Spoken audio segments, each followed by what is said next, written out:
Once upon a time, in a quiet village nestled between green hills, lived a small family. A father named Amir, a mother named Layla, and their two children, Samir and little Hannah. Their days were filled with the simple joys of life.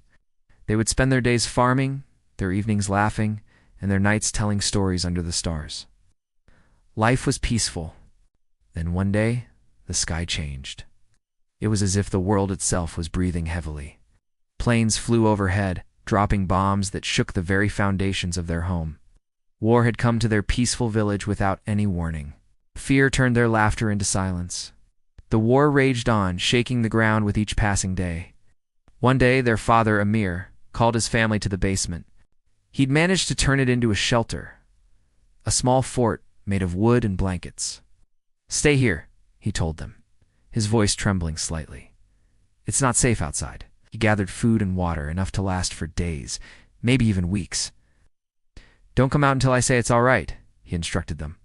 But his words couldn't stop the tremble in their hands or the tears in their eyes. That night, while the bombs fell like angry stars from the sky, the family huddled together in their underground den, listening to the sounds of war. Sleep was a luxury they couldn't afford. In the distance, they heard a knock, then another. Was it the wind or something else? Little Hannah clung to her mother, burying her face in Leela's dress. "It's all right, Hannah," Layla whispered, though her own heart was pounding. She knew the war was dangerous, but she also knew that fear would only make it worse. So she sang softly to calm her daughter. As the night wore on, the sounds of war grew louder. Then suddenly a bomb hit their home. The earth shook violently, and when the dust settled, they knew their house was gone.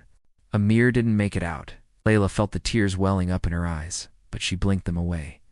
She had to be strong for her children. Carrying Samir and the crying Hannah, she walked out of the village. They walked for hours, the sky above them filled with smoke and fire. Finally, they reached a refugee camp. Life at the camp was hard, but they had survived the worst. That's what mattered. Each night, by the flickering light of the campfire, Leah would tell stories of their life before the war, stories of their home and their brave father. She told them about the farm, the trees they used to climb, and the songs they used to sing.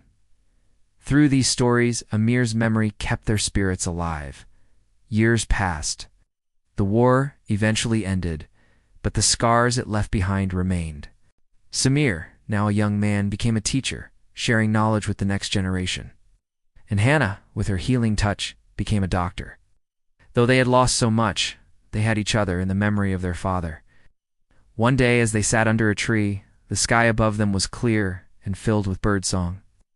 It was a sky without fire, a sky full of hope. Looking up at it, Samir smiled. He knew their father would have been proud of them. They had turned their pain into purpose, their sorrow into strength. They had built a future out of the ruins of their past. And so the tale of resilience echoed through the years, a testament to the enduring spirit of a family bound together by love, loss, and an unbreakable bond of family. The end.